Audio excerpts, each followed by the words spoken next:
get to it. Cost curves. So I've got a business and I want to know what my costs are. So let's draw this. Okay, so money over here, number over here. So the money over here can refer to a bunch of different things. It can be the price of my product. It can be the costs that I'm going to incur to pay for those products. The number, though, is always the number of things I'm going to produce. So this is the number of, cheeseburgers I'm going to sell, cars I'm going to sell, bags of chips, hats, whatever. So the first cost curve I'm going to throw up here is fixed cost, because fixed cost is always the same. What happens is that first, let's say it cost me $100 in fixed costs, that first one, if I just make one cheeseburger, that's a $100 cheeseburger, plus, whatever the total costs are above that. So this number just gets smaller and smaller and smaller and smaller. So this is my average fixed cost curve. So the more I sell, the lower this number is going to get. It's never going to reach zero, but it's going to get closer and closer and closer. So that's average fixed cost. That's pretty simple.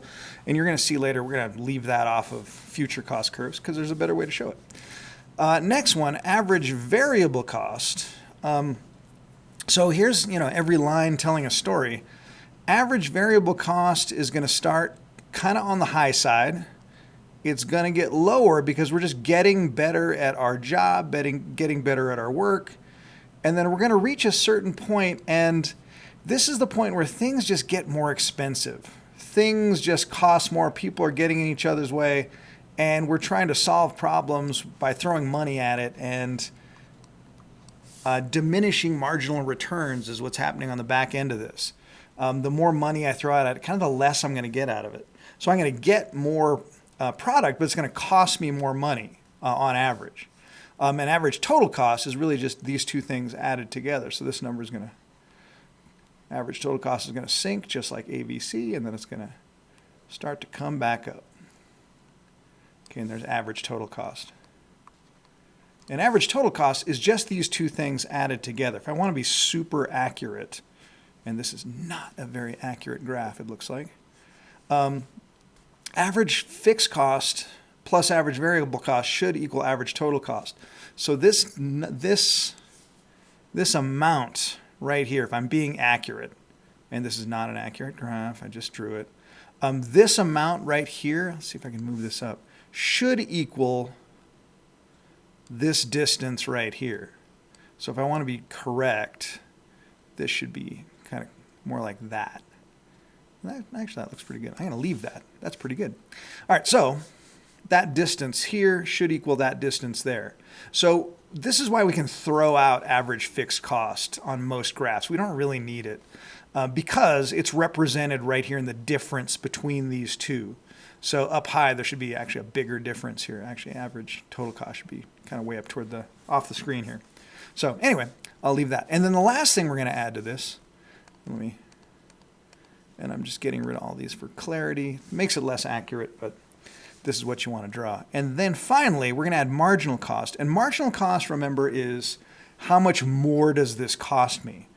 And as this, and it kind of follows the same pattern. It's going to start a little high. It's going to get low because we're getting better at things. And then it's going to hit average variable cost and average total cost at their lowest points and then kind of rocket upward.